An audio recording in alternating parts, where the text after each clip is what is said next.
Developments చోటు చేసుకున్నాయి. ఒకటి ఏంటంటే తెలుగుదేశం పార్టీ వచ్చే ఎన్నికల్లో 33% సీట్లు మహిళలకు కేటాయించాలని పార్టీ సీనియర్ నాయకులు మంత్రి నారా లోకేష్ ప్రతిపాదన చేశారు. అది వెల్కమ్ చేయాల్సిన ప్రతిపాదన.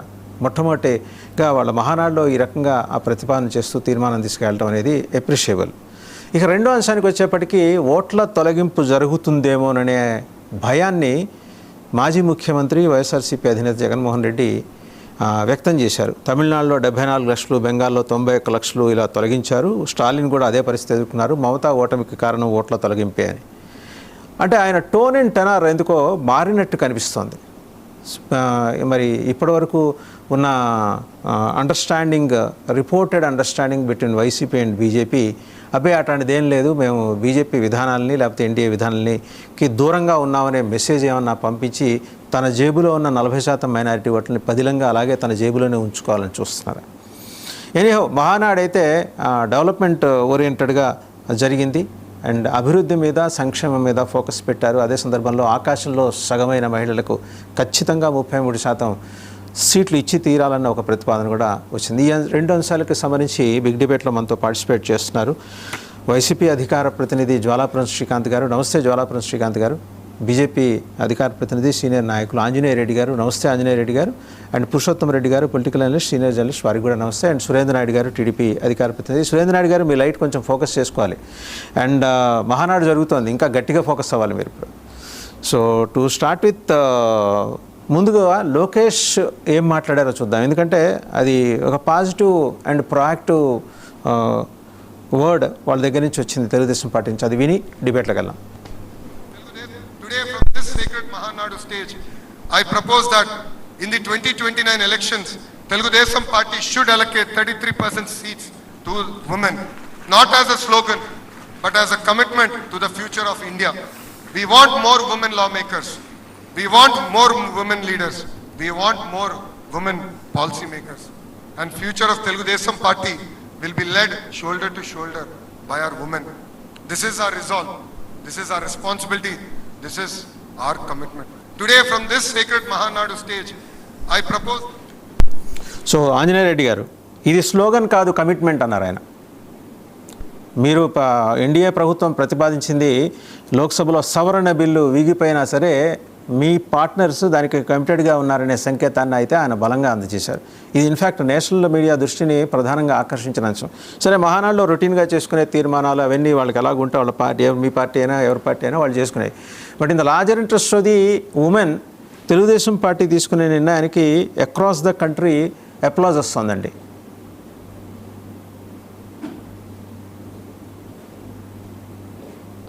ఆంజనేయ రెడ్డి గారు, మీరు మ్యూట్లో ఉన్నట్టున్నారండి, ఒకసారి అన్మ్యూట్ చేసుకుంటారా?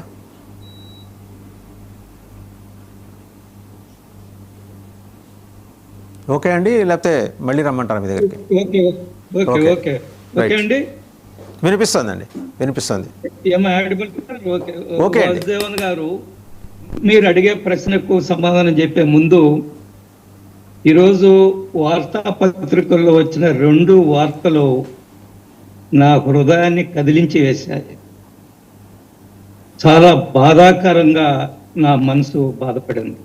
ఒకటి, ఒక సాధారణ వ్యక్తి తల్లిదండ్రులు టిఫిన్ అంగడి జరుపుకునేవాళ్ళు 10-15 వేలు అంతకుముందు సాక్షి పేపర్లో జీతం తీసుకుంటూ వైసీపీ ప్రభుత్వంలో ముఖ్యమంత్రి గారికి అడిషనల్ పిఎస్ అయిన తర్వాత వారి శ్రీమతి ఖాతాలో 19.85 కోట్ల రూపాయలు ఈరోజు దర్యాప్తు జరుగుతుంది. నిన్నటి రోజున ఆయన ప్రశ్నించారు. ఆస్తులు, పొలాలు కొనడాలు, ఒక పెద్ద తప్పనిసరిగా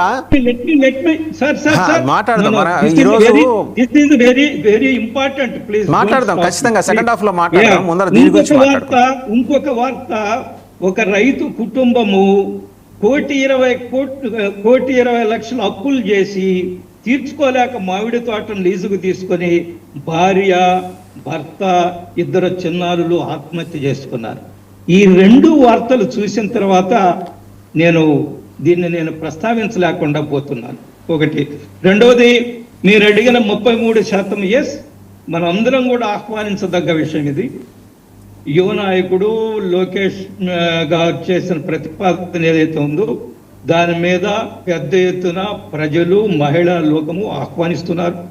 మహిళలు ఈ సమాజంలో సగభాగము. మహిళలకి మన యొక్క దేశ చరిత్రలో, మన సంస్కృతిలో, సాంప్రదాయాల్లో, మన 5000 సంవత్సరాల మన గొప్ప సంస్కృతిలో మహిళలకు అత్యధిక ప్రాధాన్యత ఇచ్చిన దేశం ఈ దేశము. స్వతంత్రం వచ్చిన వెంటనే రెండవ ఆలోచన లేకుండా మహిళలకు ఓటు ఇచ్చాము. అమెరికా స్వతంత్రం వచ్చిన తర్వాత 200 సంవత్సరాల తర్వాత మహిళలకు ఓటు హక్కు ఇచ్చారు. లండన్లో అనేక సంవత్సరాల తర్వాత మహిళలకు ఓటు హక్కు ఇచ్చారు.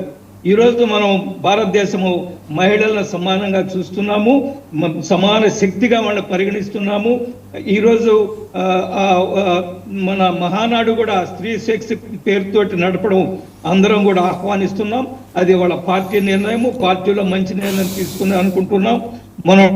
మనం పార్లమెంటులో మహిళా రిజర్వేషన్ బిల్లు ప్రవేశపెడితే కొన్ని రాజకీయ కారణాలు, స్వార్థ రాజకీయాల వల్ల అది వీగిపోవడము, బట్ ఖచ్చితంగా పార్లమెంట్లో కూడా వస్తుంది. ఇది చట్టం అవుతుంది, చట్టబద్ధత కల్పించబడుతుంది, అందులో ఎటువంటి అనుమానం లేదు. మహిళలకు ప్రాధాన్యత ఇవ్వాలా అనే విషయంలో భారతీయ జనతా పార్టీ అనేక సంవత్సరాల ముందే ఒక నిర్ణయం తీసుకున్నది. పార్టీలో ఉండే పదవుల్లో కూడా 33% మహిళలకు కల్పించాలని ఆ నిబంధనతో ఈరోజు మా పార్టీ శాఖలు ఏవైతే ఉన్నాయో from mandal to national level, మండల స్థాయి నుంచి జాతీయ స్థాయి వరకు మహిళలకు భారతీయ జనతా పార్టీలో 33% కల్పిస్తున్నాము. అది మా పార్టీ పాలసీ. ఈరోజు ఇది ఒక లీడ్ తీసుకున్నారు లోకేష్ బాబు గారు. ఈ లీడ్ని అన్ని పార్టీలు పాటిస్తాయని నాకు విశ్వాసం ఉంది.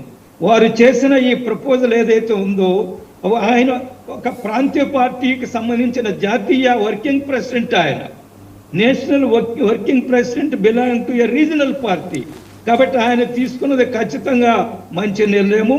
ఈ లీడ్ మిగతా రాజకీయ పార్టీలు కూడా ఆదర్శంగా తీసుకుంటాయని నేను విశ్వసిస్తున్నాను. తీసుకోకపోయినా ఇది చట్టం కాబోతుంది. మహిళలు చట్టసభల్లో పెద్ద ఎత్తున కూర్చోబోతున్నారు. భారతదేశ రాజకీయాలను శాసిస్తారు, పరిపాలనలో ప్రధాన భాగస్వాములు అవుతారు, విధాన నిర్ణయాల్లో ప్రధాన భాగస్వాములు అవుతారు, దేశ అభివృద్ధిలో ప్రధాన భాగస్వాములు అవుతారు అనే విషయంలో ఎటువంటి అనుమానం లేదు. భారతీయ జనతా పార్టీ వచ్చిన తర్వాత ఒక మహిళను, ఒక షెడ్యూల్డ్ ట్రైబ్ మహిళను రాష్ట్రపతిని చేయడం జరిగింది. మహిళలను మొట్టమొదటిసారిగా ఒక మహిళను స్పీకర్గా చేయడం జరిగింది బీజేపీ వచ్చిన తర్వాత. అంతకుముందు కాంగ్రెస్ పార్టీ మహిళా స్పీకర్ ఉన్నప్పటికీ కూడా 2014లో అధికారానికి వచ్చిన వెంటనే ఒక మహిళను స్పీకర్ను చేయడం జరిగింది. కాబట్టి ఈరోజు ఫైనాన్స్ మినిస్టర్ ఒక మహిళ, నిర్మలా సీతారామన్ గారు.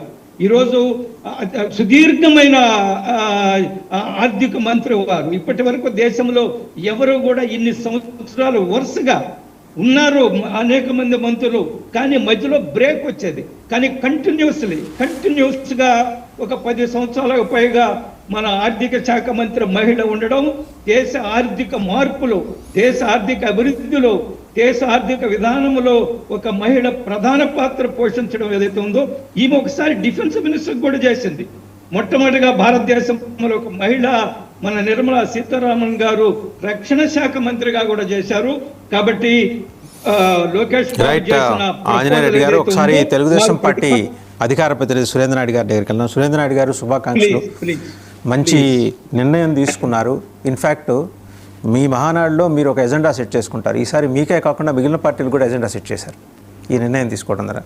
It's really appreciable and welcoming development. Vasudevan గారు, ముందుగా మీకు, అదేవిధంగా ప్యానల్లో ఉన్నటువంటి పెద్దలు ఆంజనేయ రెడ్డి గారికి